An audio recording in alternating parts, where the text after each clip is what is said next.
마태복음 5장 1에서 10절 산상수훈 첫 번째 말씀으로 함께 은혜의 말씀을 나누고자 합니다. 오늘부터 함께 나눌 말씀은 상산수훈, 산상설교에 관한 말씀입니다.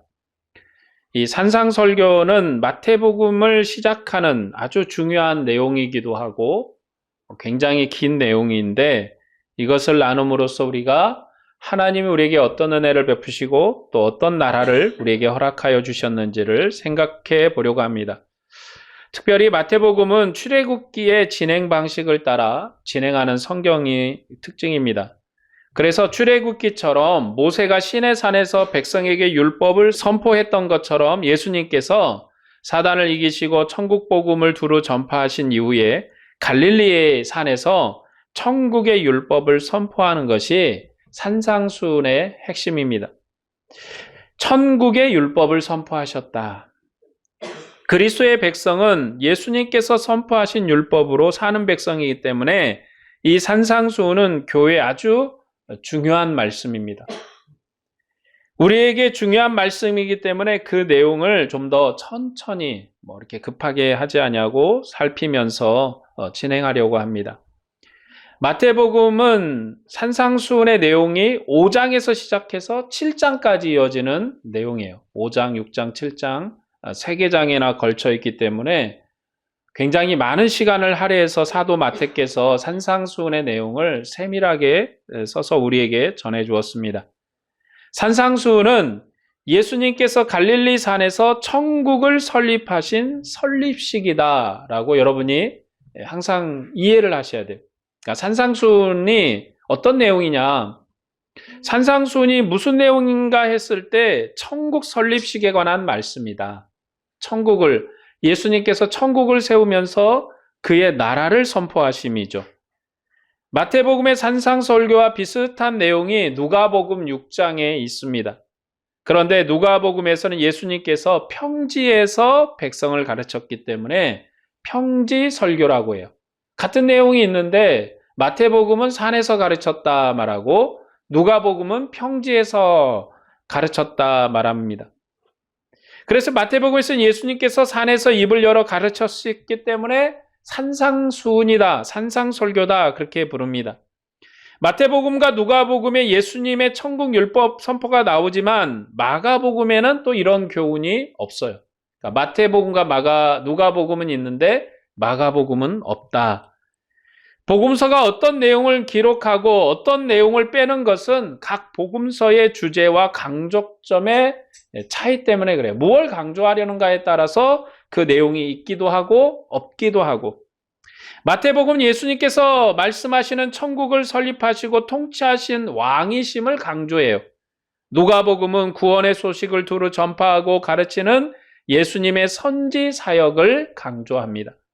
마가복음은 예수님께서 사단을 멸하시고 믿는 자를 구원하시는 권세 있는 왕이심을 강조를 해요.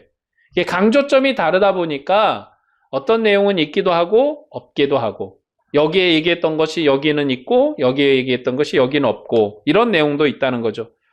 각 복음서의 강조점이나 문맥을 아는 것이 중요하고 그 문맥을 따라서 우리가 성경을 이해하고 해석을 해야 돼요.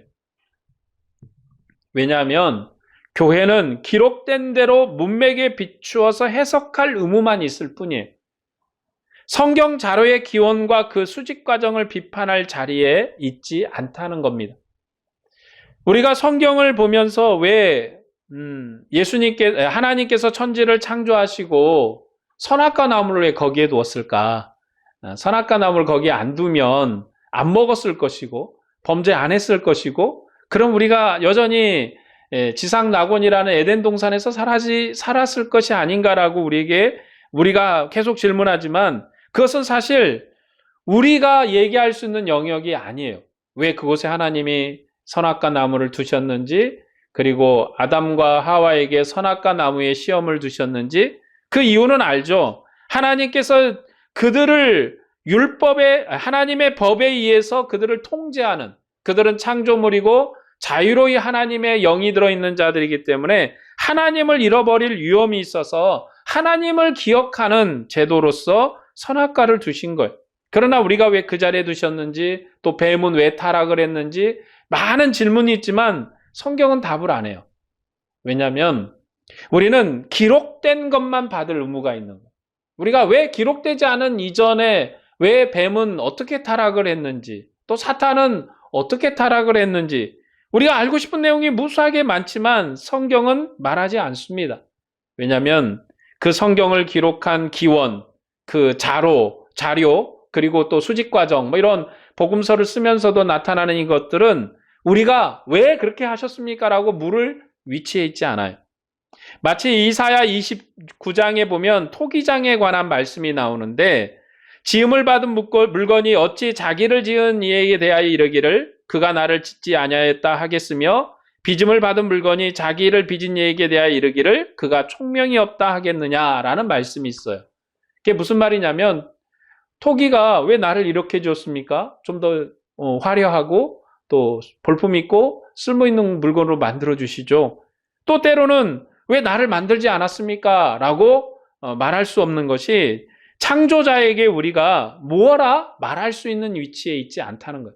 우리는 우리에게 부여된 인생, 우리에게 부여된 삶을 그리스도 안에서 충성스럽고 헌신스럽게 살아갈 의무가 우리에게 있는 거지, 왜 나는 부잣집에 안 태어나게 하셨어요? 왜 나는 똑똑한 대학을 못 나오게 했어요? 이렇게 우리가 물을 위치에 않다.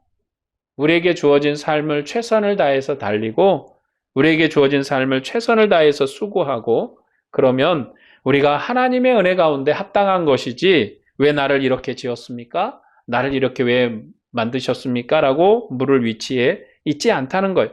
그런 것처럼 우리가 성경을 이해하는데도 교회는요, 성경을 기록된 대로 해석할 권한만 있는 거예요. 왜 마태가 왜 산상술교 이렇게 썼는데 마가는 없어요? 왜 마가가 왜 없지? 그러면 마가가 맞은 거야? 누가가 맞은 거야? 아니면 마태가 맞은 거야? 이런 걸 생각할 입장에 있지 않다는 거예요. 우리는 마태복음을 기록한 사도 마태의 가르침대로, 또 누가복음을 기록한 누가의 가르침대로, 마가복음을 기록한 마가의 가르침대로 그리스도를 아는 거예요. 그럼 우리는 증인이 3명이나 있으니까 이 사람 말도 들어서 예수님이 어떤 분인 줄 알았고, 저 사람 말도 들어서 예수님이 어떤 분인 줄 알았고, 들려진 대로 예수님은 이런 예수님은 이런 분이라고 증거하니까 그걸 이렇게 받았고, 그러니까 마태복음은 왕이라고 증거한 내용을 받았고, 누가복음은 선지자라고 증거한 내용을 받은 거고, 그리고 마가복음은 하나님의 아들이신데 권세 있는 군대 장관, 군대의 장군처럼 용맹한 그런 분이시다라는 내용을 받아서 우리는 예수님은 왕이시기도 하고 선지자에게 사역을 감당하시기도 하셨고 하나님의 아들로서 권세 일을 하셨구나 하고, 이렇게 우리는 이제 듣는 입장이니까 이 3가지를 다 들어서 예수님을 믿고 고백하는 것이지, 왜 마가복음에 없는 내용을 왜 누가는 썼어요? 누가복음에 없는 내용을 왜 마태는 썼대요? 하고, 그러면 진짜 배기가 누구 거냐? 진짜 배기가 뭐냐? 그걸 찾을 위치에 있지 않다는 거예요. 그래서 교회는 성경을 기록한 대로 해석할 뿐이지, 그것을 기록한 하나님께서 어찌해서 이렇게 기록했느냐? 물을 권한이 없어요. 그게 교회의 사명은 아닙니다. 이처럼 여러분에게 제가 문맥을 계속 중요하게 얘기하는 것은 산상수훈, 이것을 해석할 때 굉장히 중요하기 때문에 그래요. 산상수훈을 해석할 때 이 말씀의 위치와 문맥을 봐야 돼요. 말씀의 위치와 문맥. 그리고 도입말과 마침말을 중점적으로 우리가 생각해 봐야 돼요. 문맥을 강조하여서 제가 말씀드리는 건 왜냐면, 교회사를 쭉 보면 문맥을 무시하고 이렇게 성경을 해석할 때가 많아요. 그러니까 문맥은 필요 없어. 단어, 여기에 봐라. 하나님은 전지전능하다고 하셨잖아. 여기에 봐라. 하나님은 사랑이라고 하셨잖아. 이런 어떤 특정한 주장을 목적으로 지금까지 성경을 우리가 이해해왔던 거예요. 그래서 여러분 교리 공부를 하면 대학교 선교단체들도 그렇지만 대부분 이제 하나님은 누구신가라는 성경 공부를 하면 성경을 공부한 게 아니라 어쩌면 교리를 공부한 거예요. 특별히 이제 우리 장로교 같으면 웨스트민트 신앙 교리가 있죠. 그 첫 번째 질문이 뭡니까? 하나님은 누구신고 하는 질문이에요. 하나님은 누구신고. 그 답이 뭐냐면 하나님은 전지전능하시고 무조불위하시고 아니 계신 곳이 없을 뿐더러 모든 것을 다 하신 하나님이십니다. 라는 게 답이에요. 그러면 성경에서 과연 하나님은 누구라고 표현하는가? 하나님 어떤 분이신가? 여러분, 성경에서는 어쩌면 그 웨스트민스터 신앙 고백에서 나오는 그 하나님을 그렇게 고백하기가 굉장히 어렵고 난해요. 그냥 그렇게 딱 단정하기 어려운 건 하나님은 시대마다 변하시거든요. 시대마다 달리 대하십니다. 범죄자를 다루는 방법도 달라요. 자, 오늘 우리 하나님은요, 범죄자를 어떻게 다루십니까? 막 죽이세요? 안 죽이시거든요. 죄를 졌는데 안 죽여요. 그런데 구약 때는 어떻게 했습니까? 죄를 지면 막 죽여버리세요. 하나님이 왜 구약에는 죽이고 신약에는 안 죽이시지?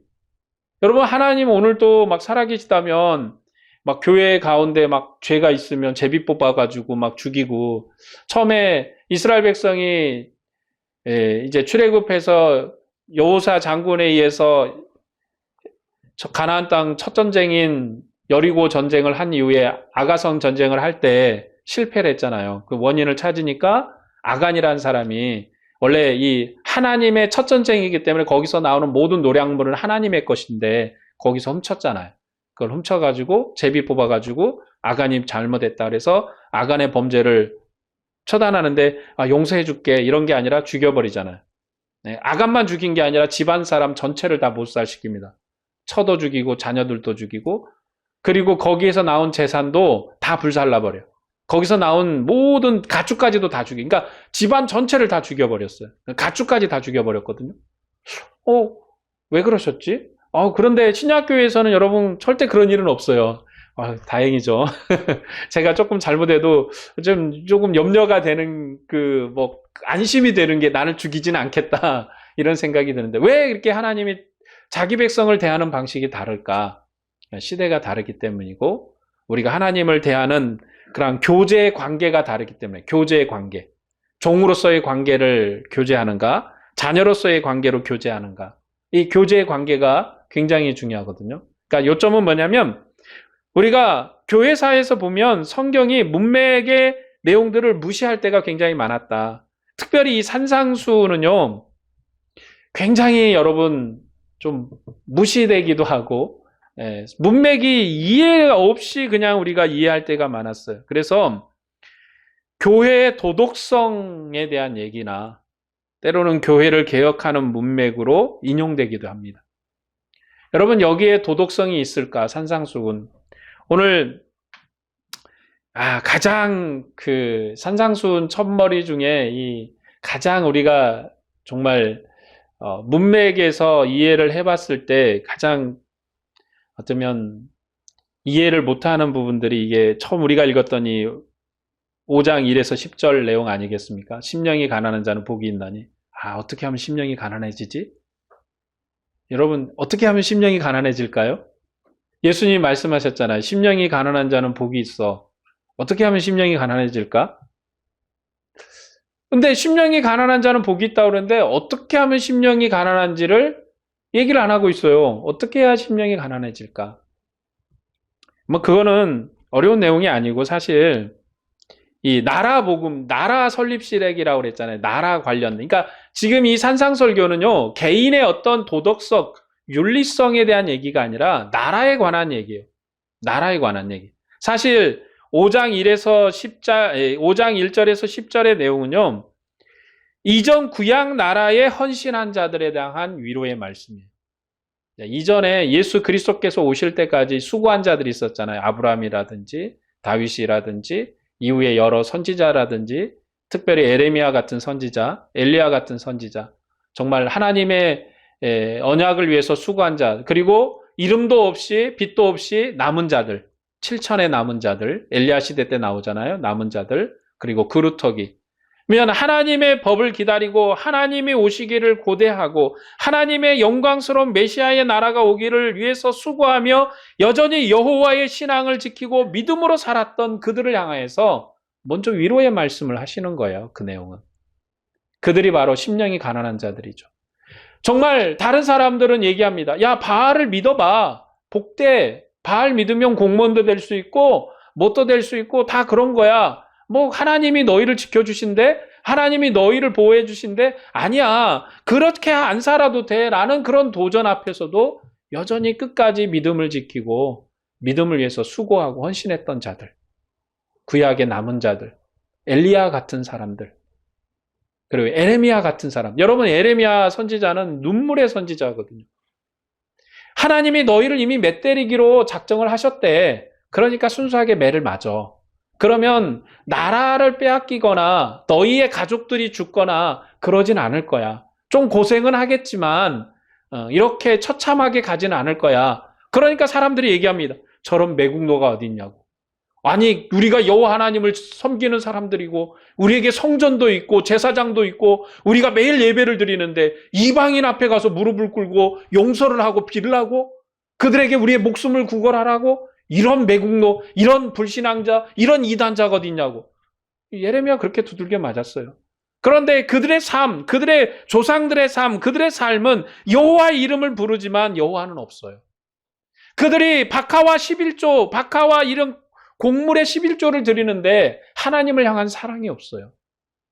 그걸 예레미야가 이미 지적을 했고 그리고 너희들이 멸망할 것이다. 이미 하나님 매를 때리기로 작정하셨으니까 순수하게 매를 맞아라 라고 얘기했는데 결국은 예레미야는 수없이 매를 맞고 찢기기도 하고 발가벗기기도 하고 그리고 예레미야 눈으로 정말 비참한 거는 예레미야 눈으로 이스라엘 백성이 유다가 멸망하는 것을 마지막까지 목격을 하잖아요.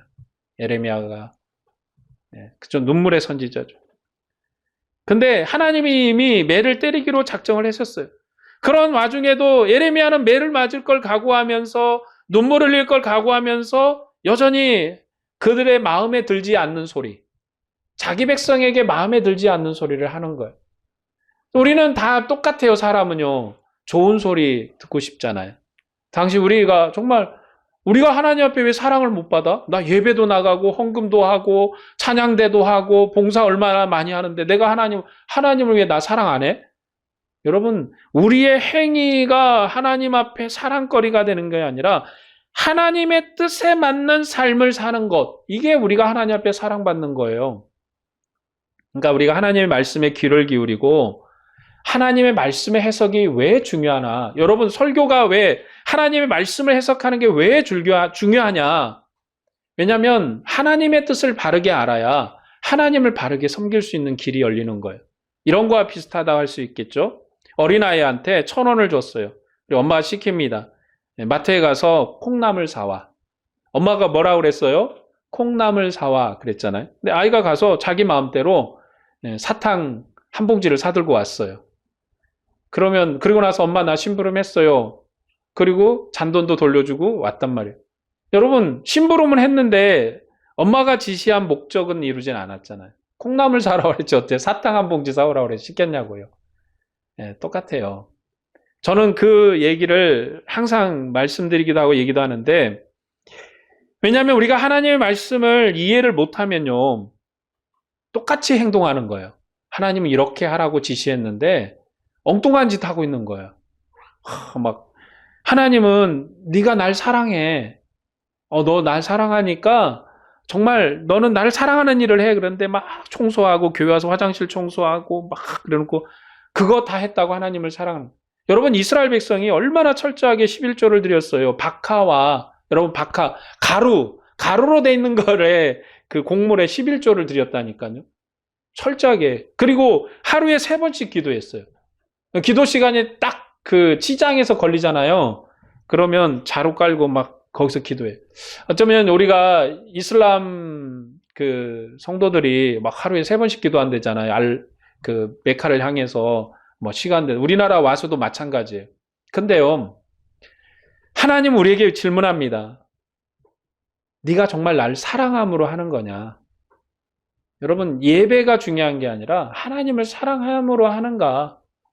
고린도서에도 나오지만 사랑으로 하지 않는 모든 것은 울리는 꽹과리에 부족한 거예요. 아무것도 아닌 거예요. 사도 바울이 얘기한 것처럼 뭐 나를 다 대어줄 전제로 나를 불태워서 그냥 전제로 나를 그냥 속량물로 하나님의 제물로 드린다고 해도 하나님을 향한 사랑이 없다면 아무것도 아니라는 거예요. 여러분, 이 세상에서 가장 뭐가 가장 중요해요?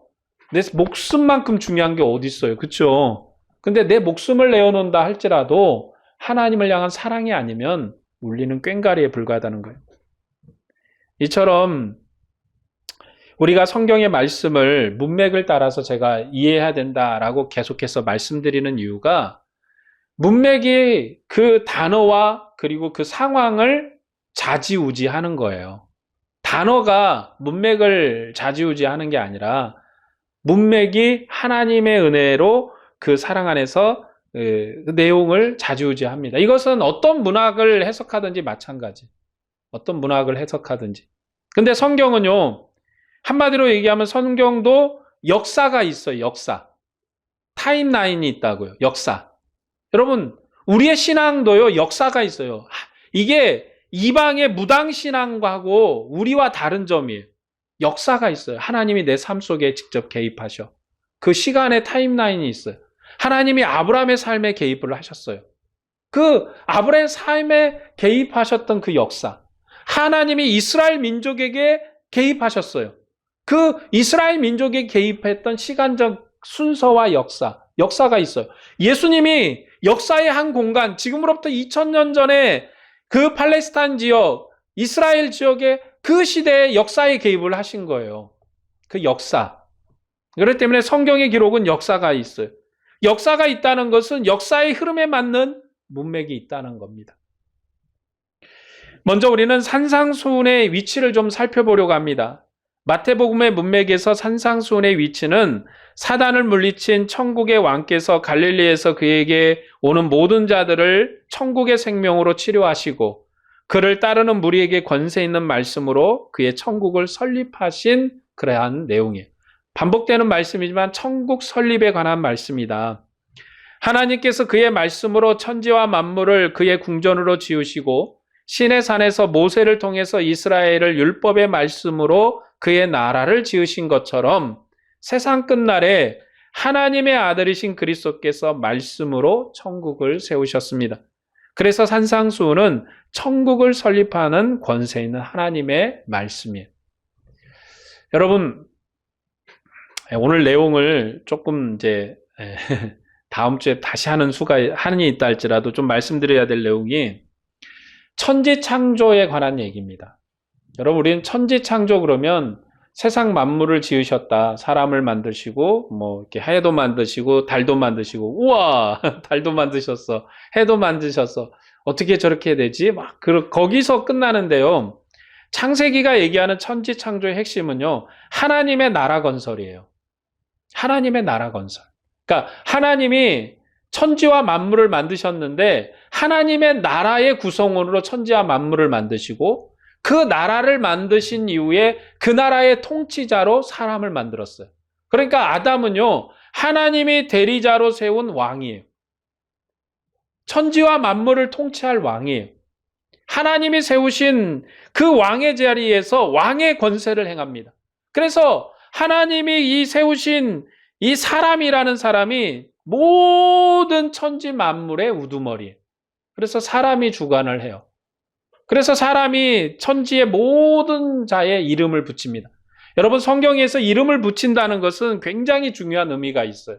하나님이 아브라함에게, 원래 아브라함의 이름이 아브람이었잖아요. 근데 아브라함으로 이름을 바꿔주잖아요. 그 이름이 바뀌면서부터 열국의 아비가 된 거예요. 그다음에 성경에서 이름을 바꾼다는 거는 우리가 생각하는 어떤 계명의 의미와는 좀 달라요.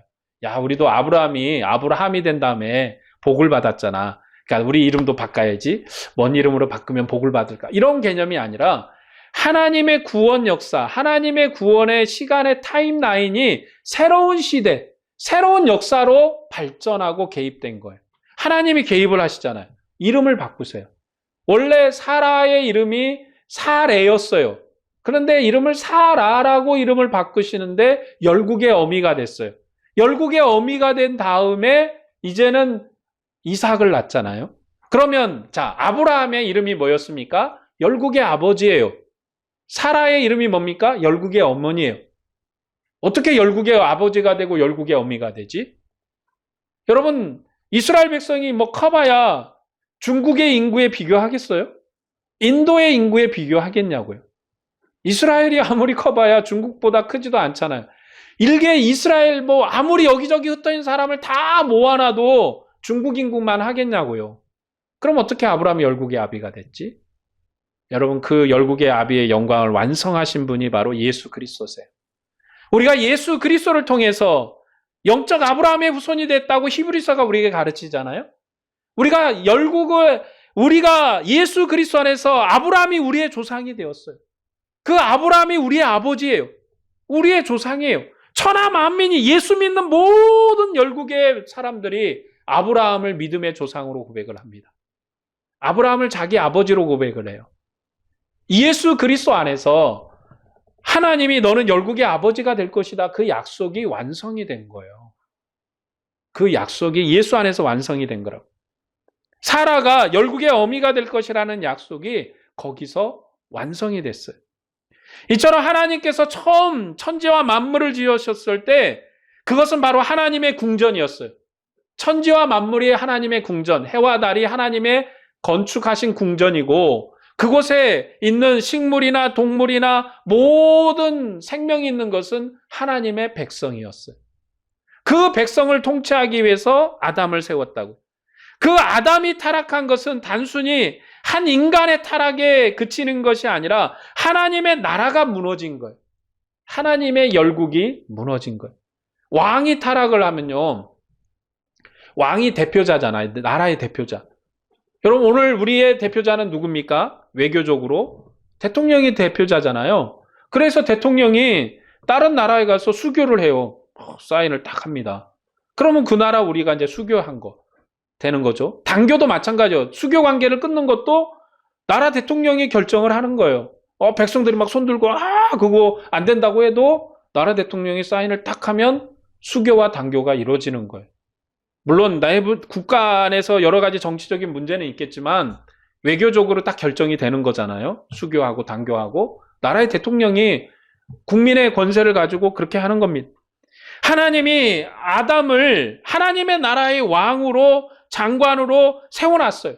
그 장관 하나가 타락한 것이 모든 하나님의 나라의 피조물이 타락한 것과 같은 거예요. 그래서 이후에 모든 피조물이 아담 때문에 고통을 당합니다. 그런데 이제 이 나라를 어디서 처음 회복하십니까? 이스라엘 백성을 출애굽시키시고 이제 하나님이 천지 창조를 이루신 다음에 첫 나라, 이제 그 타락한 나라를 회복하는 일을 어디서 시작하냐면 시내산에서 하나님의 법, 하나님의 율법을 주심으로 하나님의 새로운 나라 역사를 시작을 하셨어요. 그것이 바로 하나님의 나라예요. 자, 처음 창조의 나라에서 하나님은 법은 뭐였습니까? 선악과를 먹지 마라. 이게 하나님의 법이었어요. 여러분, 우리는 이제 맨 질문이 그렇잖아요. 왜 선악과를 만들어가지고, 아까도 얘기했지만, 선악과를 왜 만들어가지고 이렇게 사람을 고통스럽게 하지? 질병도 걷고, 고통도 있고, 출산의 아픔도 있고, 막 벌어서 먹기 위해서 수고도 해야 되고. 왜냐하면 하나님의 법이에요. 나를 잊지 마라. 율법이 뭡니까? 하나님을 기억하게 하는 법이에요. 오늘 우리가 예수 그리스도로부터 받은 법도 하나님을 기억하게 하는 법이에요. 여러분, 우리가 자유로운 아들이에요. 아들이지만 아들로서 행해야 될 법이 있는 거예요. 종은 종의 법이 있고 아들은 아들의 법이 있어요. 여러분, 가끔 뉴스에서 볼 때 아들이 뭐 엄마를 때렸다, 폭행을 했다, 뭐 노인 학대가 이루어졌다 하면은 뉴스가 나오잖아요. 그럼 사람들이 다 같이 뭐라고 얘기합니까? 저런 천륜을 어겨서 때려 죽일 놈. 여러분, 왜냐하면 자식은 자식의 법이 있는 거예요. 그것처럼 하나님께서 첫 나라를 세우셨을 때 법을 주셨거든요. 법을 주셨어요. 너는 이런 나라를. 그래서 선악과는요, 하나님이 주신 법이에요. 그런데 그 이후에, 역사 이후에 하나님이 자기 백성에게 율법이라는 법을 주신 게 시내산에서 이루어진 거예요. 시내산에서. 그러니까 나라가 세워진 거예요. 그때부터. 하나님이 법이 있어서 나라가 세워진 거예요. 자, 하나님이 천지 창조할 때 땅이 있잖아요. 지구를 땅으로 삼고, 그래서 바다도 만들고, 하늘도 만들고, 달도 만들고, 별도 만들고. 여러분, 나라가 되려면 땅이 있어야 되는 거거든요. 땅이. 그리고 거기에 또 백성도 있어야 하잖아요. 그러니까 식물도 만들고 동물도 만들고 사람도 만들고 다 했어요. 그러면 이제 이 나라를 통치할 법도 필요한 거죠. 나라의 통치의 법. 그래서 아담이 통치자예요. 그래서 아담이 이름 짓는 대로 이름이 돼요. 아담이 법을 세우는 자예요. 권세를 세우는 자예요. 그렇죠? 이름을 짓는 대로 이름이 돼요. 그리고 아담에게는 유일하게 한 가지 법이 있는데 선악과를 먹지 마라. 이게 하나님이 세우신 법이에요. 이게 하나님의 나라의 구성이에요. 이스라엘 백성이 시내산에서 모세를 통해서 받은 법은 하나님을 기억하게 하는 법이에요. 율법을 주셨어요. 그리고 땅으로는 가나안 땅을 주셨어요. 그리고 이스라엘이라는 백성이 있어요. 그 전에 아브라함을 부르셨지만 아브라함에게는 이런 법을 주신 적이 없어요. 복을 약속하셨지 이게 법이다 이렇게 말씀하신 건 아니에요. 복을 주셨죠. 내가 어디로 가든지 복을 받을 것이다. 너를 이렇게 해코지 하면 내가 가만두지 않고 너를 축복하면 내가 그 사람도 축복해주고 복을 주신 거지 나라 법을 주신 건 아니잖아요. 이스라엘 백성이 이제 법을 받은 거라고. 그래서 그렇게 이스라엘이라는 나라로 지어졌어요. 그러니까 하나님 성경의 역사는 하나님의 나라 역사예요. 하나님이 어떻게 나라를 이루어 가시는가. 그래서 예수 그리스도 그분이 오셨어요. 그리고 이제 이 주님이 하나님의 아들로서 고난도 당하시고 시험도 당하시고 승리하셔서 자기 백성을 치료하는 일도 하시고 이처럼 하나님의 모든 권세와 능력을 다 보이시고 나서 이제 나라를 선포하신다. 하나님의 새 법을 선언하시는 거예요. 이제 우리가 율법으로 사는 백성은 아니잖아요. 가나안의 백성이 아니에요. 하늘 천국의 백성이라고요. 하늘에 속한 백성으로 우리가 살아야 된다고요. 그러면 우리에게 무슨 법이 필요해요? 하늘법이 필요하잖아요. 그 법을 선포하시는 거예요. 그래서 이 산상수훈의 위치가 바로 거기에 있는 거예요. 역사적으로 자 마태복음에서는 예수님께서 태어나시고 세례를 받으시고 시험을 받으시고 갈릴리 지역에 가셔서 복음도 전하시고 각종 질병도 고치시고 그리고 나서 하나님의 법을 선포하시는 갈릴리 산에서 선포하셨다. 이런 구조가 있고 성경 전체적으로는 하나님이 이제 처음에 창조하셨던 하나님의 나라 창세기의 그 하나님의 나라가 아담의 타락으로 무너졌어요. 그리고 이제 이스라엘 백성을 시내산에 출애굽시켜서 시내산에 불러서 하나님의 시내산에서 하나님이 직접 강림하셔가지고 모세에게 말씀을 하셨다고. 너는 이런 법을 이제 가서 선언해라. 그래서 이제 법으로 나라를 세웠어요. 모세가 주축인 나라를 세웠어요. 그런데 그 나라가 어떻게 됐습니까? 하나님 앞에 한 번도 순종하지 않았다. 성경은 평가를 해요. 얼마나 순종을 안 했든지 계속 순종을 안 하다가 참고 인내하고 하나님이 병아리를 자기 품에 품듯이 선지자들을 보내서 이렇게 하지 마라 저렇게 하지 마라 계속 품었는데도 범죄하다가 결국은 이제 북이스라엘은 아수르의 멸망을 진작했고 그리고 남은 뿌리가 좀 있었는데 유다와 그런 족속이 있었는데 그들은 바벨론에 멸망을 해버렸어요. 그리고 바벨론에 멸망한 이스라엘은 이후로 나라를 회복을 못해요. 나라가 회복이 안 돼. 여러분 나라가 회복이 되려면 통치자도 있어야 되고 법도 있어야 되고 막 그래요. 근데 나라가 회복이 안 돼요. 그 여전히 이방의 간섭을 받는 나라. 처음에는 메데와 페르시아 제국이 다스리더니 그 다음에 이제 헬라 제국이 다스리더니 그러더니 이제 로마 제국이 다스리고 있는 상황에서 이제 예수님이 태어나신 거죠. 그리고 이제 이 나라를 새로운 나라, 하늘에 속한 새로운 나라로 회복시켜요. 이게 산상수훈의 핵심이에요. 나라 회복이다. 나라 회복. 그래서 구조와 위치가 그렇다고요. 전체적인 성경의 문맥에서는 나라를 회복하는 거예요. 자, 그리고 우리가 넘어가서 요한계시록에서 보면 요한계시록도 나라에 대한 얘기예요. 나라 간의 전쟁. 어떤 나라 간의 전쟁입니까? 하늘 나라와 사탄 나라의 전쟁. 그 전에 이미 예수님께서 이 40일 금식을 하고 사탄 나라를 굴복시켰어요. 그러나 이제는 그것은 단순한 굴복이었고 영원히 멸망시킬 나라 전쟁. 그러니까 여러분 이 요한계시록을 바라볼 때 어떤 개인의 신앙의 문제, 우리가 무엇을 믿느냐, 666을 믿느냐, 바코드를 받느냐, 베레칩을 받느냐, 이런 어떤 개인의 신앙의 문제에 대한 부분에 협소하게 접근하면 안 되고, 나라에 대한 시각을 가져야 돼요. 나라로서 생각을 해야 돼요. 나라. 하나님의 나라의 전투예요. 하나님의 나라 전쟁이에요. 그러니까 막 군대 장관들도 나오고 막 천사들도 나오고 막 나라가 뒤집어지는 막 그런 막 내용으로 나오는 거예요. 어떤 개인에 대한 얘기가 아니라 하나님의 나라가 승리할 것이다. 그러니까 너희는 믿음을 굳건하게 지키고 그 믿음을 끝까지 포기하지 말고 이 길을 가라. 라고 말씀하는 거예요. 오늘 말씀이 이제 그런 내용입니다. 그러니까 여러분 이 산상설교를 우리가 대하고 나눌 때 항상 생각을 뭐냐면 천국을 설립하시는 권세 있는 하나님의 아들의 말씀이시다. 천국 설립에 관한 얘기. 그러니까 어떤 심령이 가난한 자는 복이 있나니 천국이 저희 것이며 뭐 어떻게 뭐 이런 내용 들으면서 내가 어떻게 하면 심령이 가난해지면 천국을 소유할까? 여러분 그 구약의 백성들이 하나님의 나라가 오길 위해서 핍박을 당하고 고난을 당하면서도 여전히 하나님의 말씀을 소망을 해요. 엘리야 같은 선지자는 바알의 신앙이 모두 다 차지했고 어느 정도로 했냐면 이 엘리야가 시내산에 다시 와서 하나님 앞에 고백합니다. 다 죽고 나만 남았어요. 여호와 신앙 끝났어요. 다 죽었어요. 다 죽고 나만 남았어요. 여호와를 믿는 사람은 나만 남았어요. 다 끝났어요. 다 끝났어요. 그 정도로 고백할 정도로 핍박과 고난 속에 있었습니다.